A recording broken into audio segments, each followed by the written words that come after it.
झारखंड के मुख्यमंत्री हेमंत सोरेन के खिलाफ आज अखिल भारतीय विद्यार्थी परिषद के कार्यकर्ताओं द्वारा हजरतगंज में विरोध प्रदर्शन किया जा रहा है।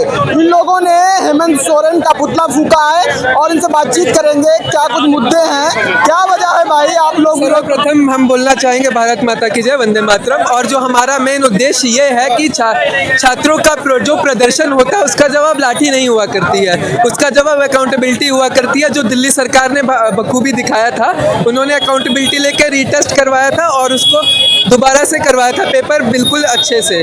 और झारखंड सरकार ने क्या किया, उस पर छात्रों की वो जो आवाज़ वो लोग उठा रहे थे उसको दबा दिया गया लाठीचार्ज के द्वारा। और यही कहना चाहूँगा कि छात्रों पे लाठीचार्ज होना गलत है, चाहे वो कहीं पे भी हो। तो जंतर मंतर में जो लाठीचार्ज हुई उसके आप सहमत में हैं कि लाठीचार्ज? जो देश विरोधी जो गतिविधियां वहाँ पे चल रही थी, उन्होंने प्रवोक किया, वहाँ पे भी पत्थरबाजी हुई, तो फिर उसके मैं अगेंस्ट में हूँ। लेकिन जो वहाँ पे छात्र गए थे 10वीं 12वीं के, उन पे लाठीचार्ज है वो गलत है। पत्थरबाजी किसने की थी दिल्ली के जंतर मंतर में? जी, जो वो आप सब लोग जानते ही हैं किसने करी थी। जो बाहर से आए थे, जो ये दूसरे जो आइसा है हो गया, SFI हो गया, कम्युनिस्ट पार्टी के कार्यकर्ता हो गए, जो वो बात पे भारत को तोड़ने की बात होती है, भारत तेरे टुकड़े होंगे, ऐसी बातें करते हैं। वो लोग वहाँ पे माहौल बिगाड़ने के लिए वहाँ पे गए थे। और जो मैं ये भी बोलना चाह रहा हूँ कि मैं ये बोलना चाहता हूँ कि जो वहाँ पे ललकार रहे थे कि विद्यार्थी परिषद के कार्यकर्ता कहाँ है, मैं उन्हें आज यहाँ पे खुली चुनौती देना चाहता हूँ कि यहाँ पे वो सारे छात्र संगठन कहाँ पे है जो वहाँ पे हमारा आह्वान कर रहे थे। तो बिल्कुल ये विद्यार्थी परिषद के कार्यकर्ता हैं जो हेमंत सोरेन का पुतला फूंका। आप एक बार तस्वीर देख लीजिए कि किस तरह से गुस्से में है विद्यार्थी परिषद के लोग। और भी कुछ लोग हैं, बातचीत करने की कोशिश करेंगे कि क्या वजह है जो लोग विरोध प्रदर्शन कर रहे हैं। तमाम सारे कार्यकर्ता हैं जो इस तरह का विरोध प्रदर्शन कर रहे हैं। आज आप लोग विरोध प्रदर्शन कर रहे हैं, क्या वजह है? हमारा विरोध प्रदर्शन उस सरकार और उस मुख्यमंत्री के खिलाफ है जो बाबा साहेब के द्वारा रचित संविधान को नहीं मानता, जो संविधान में सामान्य अवसर की गारंटी को नहीं मानता। आज हमारा प्रदर्शन उसी मुख्यमंत्री के खिलाफ है जिसने संविधान को नुकसान किया है। ये पुतला सिर्फ उस मुख्यमंत्री का नहीं था, ये संविधान न मानने वाले व्यक्ति का था। तो कह रहे हैं कि जो विद्यार्थियों की मांगे थी वो तो पूरी कर ली है। उन्होंने कब मांगे पूरी की?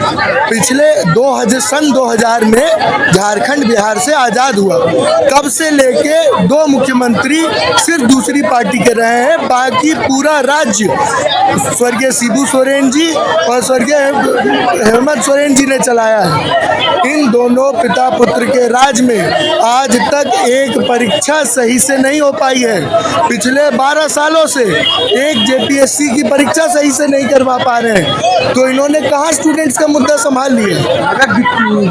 वो जो विपक्ष है वो लगातार कह रहा है कि उत्तर प्रदेश में तमाम सारे पेपर लीक हुए, तब अखिल भारतीय विद्यार्थी परिषद नहीं बोलता है। आप सबसे पहले जान लीजिए, इस देश का सबसे बड़ा देशव्यापी मुद्दा जो उभर के उतरा, नीट UG 2026, उसका सबसे पहला प्रोटेस्ट अखिल भारतीय विद्यार्थी परिषद दिल्ली इकाई ने की थी। NTA के भवन पे की थी, राजभवन पे की थी, पर यह देखने जानने वाला कोई नहीं था, मीडिया कवरेज नहीं था। हम किसी प्रोपेगेंडा से नहीं आए थे। अखिल भारतीय विद्यार्थी परिषद 365 दिन कार्य करने वाला कार्यचेता ऐसा कोई संगठन नहीं है जो अचानक किसी मुद्दे को लेके आता है और एक प्रोपेगेंडा फैल के बैठ जाता है। कहाँ वो तिलचट्टों की सेना है? आज वो कहाँ ही नहीं बैठते हैं रांची में। क्यों नहीं वो राजभवन में पीटे गए? क्यों सिर्फ विद्यार्थी परिषद के कार्यकर्ता राजभवन में पीटे गए? क्यों नहीं CJP का एक भी आदमी वहाँ मौजूद था?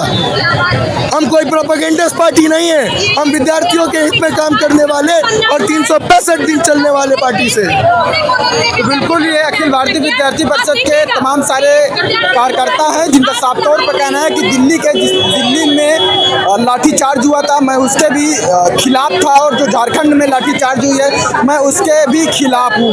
और भी तमाम सारे लोग बातचीत करने की कोशिश करेंगे। क्या कुछ मुद्दे हैं जो आप लोग छात्र शक्ति राष्ट्रीय शक्ति का पोस्टर लेके आए, क्या वजह है? वजह यही है कि झारखंड में छात्रों को हेमंत सरकार के द्वारा मारा गया है, पीटा गया है लाठी डंडों से। इसलिए हम लोग आज उनका पुतला फूके हैं हजरतगंज चौराहे पर। इसलिए हम लोग यहाँ पर एकत्रित हुए थे। क्या क्या मांगे हैं आप लोग? हमारी मांगे है कि जिस तरह धर्मेंद्र प्रधान जी ने नैतिकता दिखाते हुए अपना इस्तीफा दिया है, उसी प्रकार हेमंत सरकार भी छात्रों को न्याय दे और अपनी नैतिकता दिखाते हुए इस्तीफा दे। इस्तीफा देना चाहिए। हाँ, इस्तीफा बिल्कुल चाहिए। वो तो कह रहे हैं कि हम तो सारी मांगे मान ली हैं छात्रों की। फिर छात्र वहाँ पर क्यों धरना दे रहे हैं, लाठी खा रहे हैं? अगर छात्रों की सारी बातें मान ली हैं तो छात्र वहाँ से हट जाते। कोई मांगे नहीं मानी गई है। वो अपने तरीके से, सरकार अपने तरीके से छात्रों को नहीं मनवा पाएगी। इसलिए जिस तरह से छात्र मानेंगे सरकार को उस तरह से मानना पड़ेगा और सरकार को झुकना पड़ेगा। ये तमाम सारे अखिल भारतीय विद्यार्थी परिषद के छात्र हैं जिनका साफ तौर पर कहना है कि हेमंत सोरेन का हम इस्तीफा लेकर रहेंगे। जिस तरह से झारखंड में छात्रों के ऊपर लाठीचार्ज हुई है वो हम लोग कतई बर्दाश्त नहीं कर रहे हैं। लखनऊ से संभावना आवाज के लिए कमर विनोद साहू के साथ आयुष अवस्थी।